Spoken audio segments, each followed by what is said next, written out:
श्री गणेशाय नमः. श्री स्वामी समर्थ. आज आपण 12वा सर्ग वाचणार आहोत. राजाचा ऋषींना यज्ञ करण्यासाठी प्रस्ताव. ऋषींचा राजाला आणि राजाचा मंत्र्यांना यज्ञासाठी आवश्यक तयारी करण्याचा आदेश. त्यानंतर बराच काळ गेल्यावर एक अतिशय चांगला व दोषरहित मुहूर्त मिळाला. त्यावेळेस वसंत ऋतू सुरू झाला होता. राजा दशरथाने त्याच शुभवेळेस यज्ञास सुरुवात करण्याचा विचार केला. त्यानंतर त्याने देवाप्रमाणे कांती असलेल्या विप्रवर ऋष्यशृंगास मस्तक लावून प्रणाम केला आणि वंश परंपरेच्या रक्षणासाठी पुत्रप्राप्तीच्या निमित्ताने यज्ञ करण्याचा उद्देश त्यांना सांगितला. ऋष्यशृंगाने फारच चांगलं असे म्हणून त्यांची विनंती स्वीकारली आणि त्या पृथ्वीपती नरेशास म्हटले, राजन, यज्ञ सामग्री एकत्र करा. भूमंडलात भ्रमणासाठी आपला यज्ञाचा घोडा सोडा आणि शरयूच्या उत्तर किनाऱ्यावर यज्ञभूमी निर्माण करावी. तेव्हा राजा म्हणाला, सुमंत्र, तुम्ही लवकरच वेदविद्या पारंगत ब्राह्मणांना व ब्रह्मवादी ऋत्विजांना बोलावून सुयज्ञ, वामदेव, जाबाली, काश्यप, पुरोहित वसिष्ठ आणि इतर जे ब्राह्मण आहेत त्या सर्वांना बोलवा. तेव्हा चपलतेने सुमंत्राने लगेच वेदविद्या पारंगत अशा सर्व ब्राह्मणांना बोलावून आणले. धर्मात्मा राजा दशरथाने त्यांची पूजा केली आणि त्यांच्याशी धर्म व अर्थयुक्त असे तो गोड बोलला. महर्षींनो, मी पुत्रासाठी नेहमीच अतृप्त आहे. त्याविषयी हे राज्य वगैरे पासून मला सुख मिळत नाही. म्हणून मी विचार केला आहे की पुत्रप्राप्तीसाठी अश्वमेध यज्ञ करावा. या संकल्पानुसार मी अश्वमेध यज्ञाची सुरुवात करावी असं मला वाटतं. माझा विश्वास आहे की ऋषीपुत्र ऋष्यशृंगांच्या प्रभावामुळे मी आपल्या सर्व इच्छा प्राप्त करून घेऊ शकेन. राजाच्या या बोलण्यावर वसिष्ठ वगैरे सर्व ब्राह्मण वा वा असे म्हणाले. यानंतर ऋष्यशृंग इत्यादी सर्व महर्षींनी त्यावेळेस राजा दशरथाशी पुन्हा हे बोलणे केले. महाराज, यज्ञ सामग्री जमवावी, यज्ञाचा घोडा सोडावा आणि शरयूच्या उत्तर किनाऱ्यावर यज्ञभूमी निर्माण करावी. तुम्ही यज्ञामुळे 4 पराक्रमी पुत्र प्राप्त करून घ्याल. कारण मुलांसाठीच तुमच्या मनात असे धार्मिक विचार आले आहेत.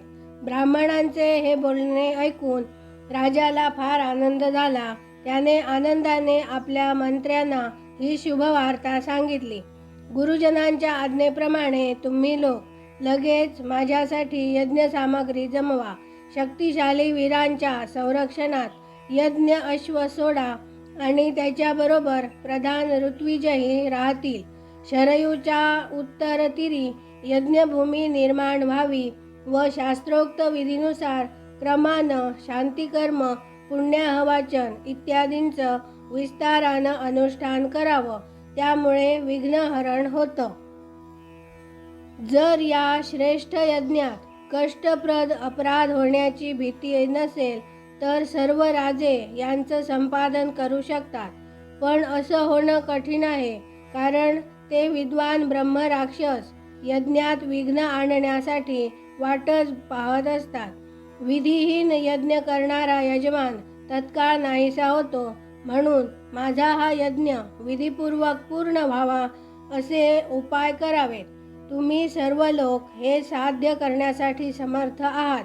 तेव्हा ठीक आहे. म्हणून सर्व मंत्र्यांनी राजराजेश्वर दशरथाच्या बोलण्याचा आदरपूर्वक स्वीकार करून त्याप्रमाणे सर्व व्यवस्था केली. त्यानंतर त्या ब्राह्मणांनीही धर्मज्ञ नृपश्रेष्ठ दशरथाची प्रशंसा केली व त्याच्यासाठी आज्ञा घेऊन जसे आले होते तसेच ते निघून गेले. ते ब्राह्मण गेल्यावर मंत्र्यांनाही निरोप देऊन तो बुद्धिमान नरेश आपल्या महालात गेला. इथे 12वा सर्ग पूर्ण झाला. आता आपण 13वा सर्ग वाचूया. राजाचे वसिष्ठांना यज्ञाची तयारी करण्यासाठी सांगणे, वसिष्ठांकडून यासाठी सेवकांची नेमणूक आणि सुमंत्राला राजांना बोलविण्यासाठी आदेश, राजांचा सत्कार आणि पत्नी समवेत राजाची यज्ञासाठी दीक्षा. एक वसंत ऋतू होऊन गेल्यावर जेव्हा पुन्हा दुसरा वसंत ऋतू आला तेव्हा 1 वर्ष पूर्ण झाले होते. त्यावेळेस शक्तिशाली राजा दशरथ संततीसाठी अश्वमेध यज्ञाची दीक्षा घेण्यासाठी वसिष्ठांकडे गेला. वसिष्ठांना प्रणाम करून राजाने त्यांची पूजा केली आणि पुत्रप्राप्तीच्या उद्देशाने त्या द्विजश्रेष्ठ मुनींना विनयपूर्वक तो म्हणाला, ब्राह्मण मुनिप्रवर, आपण शास्त्रविधीनुसार माझ्यासाठी यज्ञ करावा आणि यज्ञात अश्वसंचारण वगैरेत ब्रह्मराक्षस विघ्न आणू शकणार नाहीत असा उपाय योजावा. आपलं माझ्यावर विशेष प्रेम आहे. आपण माझे मित्र, हितचिंतक, गुरु आणि फार थोर आहात. हा जो यज्ञाचा भार माझ्यावर आहे तो आपणालाच व्हायचा आहे. तेव्हा ठीक आहे असे म्हणून विप्रवर वसिष्ठ मुनी राजाला म्हणाले, नरेश्वर, तुम्ही जी विनंती केली आहे तसं मी वर्तन करीन. त्यानंतर वसिष्ठांनी यज्ञसंबंधातील कार्यात निपुण आणि यज्ञविषयीच्या शिल्पकामात कुशल परमधर्मात्मा वृद्ध ब्राह्मण, यज्ञकर्म पूर्ण होईपर्यंत त्याची सेवा करणारे सेवक, शिल्पकार, कर्मचारी, विहिरी खणणारे, ज्योतिषी, कारागीर, नट, नर्तिका, विशुद्ध शास्त्रवेत्ते आणि बहुश्रुत पुरुष इत्यादींना बोलावून त्यांना सांगितले, तुम्ही लोक महाराजांच्या आज्ञेनुसार यज्ञकर्मासाठी आवश्यक ती व्यवस्था करा. लवकरच काही 1000 विटा आणा. राजांना राहण्यासाठी त्यांच्या योग्य अन्नपान वगैरेची युक्त बरेच महाल बनवा. ब्राह्मणांना राहण्यासाठी शेकडो सुंदर घरं बांधली जावीत. ती सर्व घरं अन्नपाण्याच्या साधनांनी युक्त आणि वाऱ्या वादळापासून संरक्षण करणारी असावीत. याप्रमाणे नगरवासियांसाठीही प्रशस्त घरं व्हावीत. दुसरीकडून येणाऱ्या राजांसाठी स्वतंत्र महाल बनवावे. घोडे व हत्तींसाठी शाळा बनवा. सामान्य लोकांच्या झोपण्याचीही व्यवस्था व्हावी.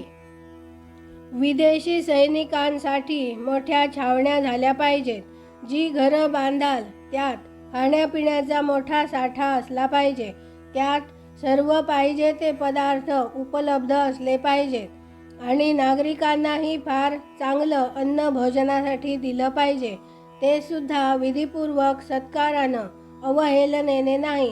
अशी व्यवस्था पाहिजे की ज्या योगे सर्व वर्णांचे लोक सर्व प्रकारचे सत्कृत होऊन सन्मानित होतील. कामक्रोधांना सुद्धा कुणाचाही अनादर करू नये. जो माणूस यज्ञकर्माच्या तयारीत असेल त्याची तर लहान मोठ्या सर्व बाबतीत विशेष बडदास्त ठेवली गेली पाहिजे.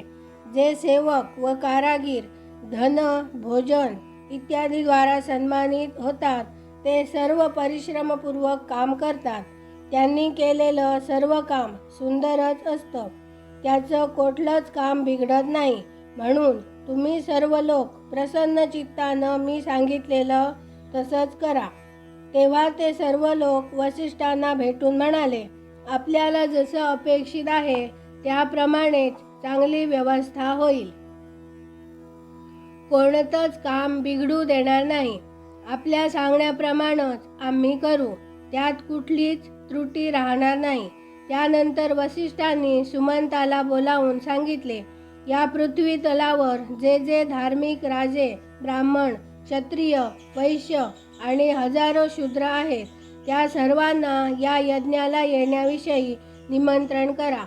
सर्व देशांच्या चांगल्या लोकांना सत्कारपूर्वक इथं घेऊन या. मिथिला नगरीचे राजा महाभाग जनक सत्यवादी आहेत. ते आपले जुने संबंधित असल्यामुळे तुम्ही स्वतःच जाऊन त्यांना आदर सत्काराने इथे घेऊन या. तुम्हाला हे आधीच सांगतो आहे.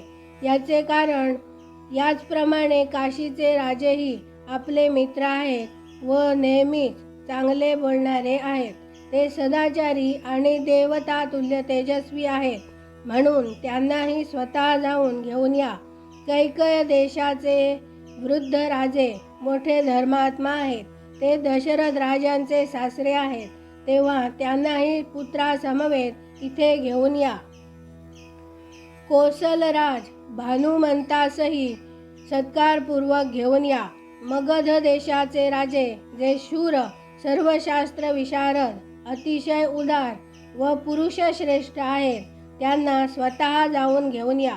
महाराजांची आज्ञा घेऊन तुम्ही पूर्व देशातील श्रेष्ठ पुरुषांना आणि सिंधू, सौरवीर आणि सुराष्ट्र देशाच्या राजांना इथे येण्याची निमंत्रण द्या. दक्षिण भारतातील सर्व राजांना निमंत्रण करा. या भूतलावर आणखी जे कोणी नरेश महाराजांचे मित्र आहेत, त्या सर्वांना सेवक वर्ग व स्नेहसंबंधितासहित यथोचित लवकर बोलावून घ्या. महाराजांची आज्ञा घेऊन दूतांतर्फे या सर्वांकडे बोलावणे पाठवा. वसिष्ठांचे हे बोलणे ऐकून सुमंत्राने लवकरच चांगल्या लोकांना राजाच्या बोलविण्यासाठी जाण्याचा आदेश दिला. परमबुद्धिमान धर्मात्मा सुमंत्र वसिष्ठ मुनींच्या आज्ञेवरून खास राजांना बोलावण्यासाठी स्वतःच गेला.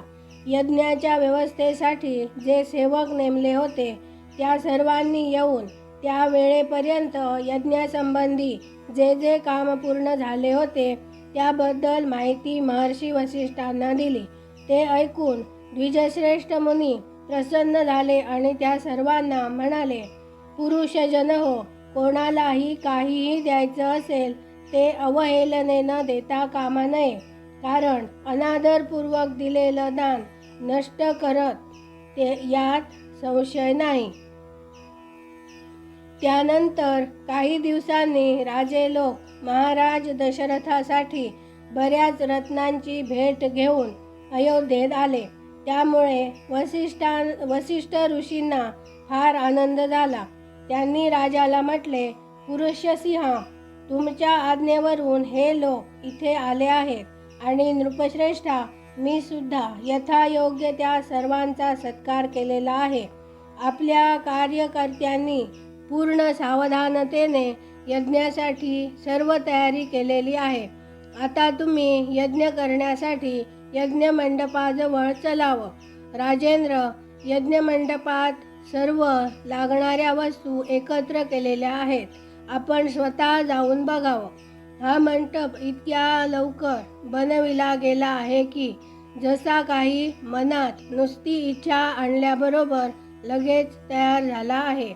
मुनिवर वसिष्ठ आणि ऋष्यशृंग दोघांच्या आदेशावरून नक्षत्राच्या दिवशी राजा दशरथ यज्ञासाठी राजभवनातून निघाला. त्यानंतर वसिष्ठ वगैरे सर्व श्रेष्ठ ब्राह्मणांनी यज्ञमंडपात जाऊन ऋष्यशृंगाला पुढे करून शास्त्रोक्त विधीनुसार यज्ञास सुरुवात केली.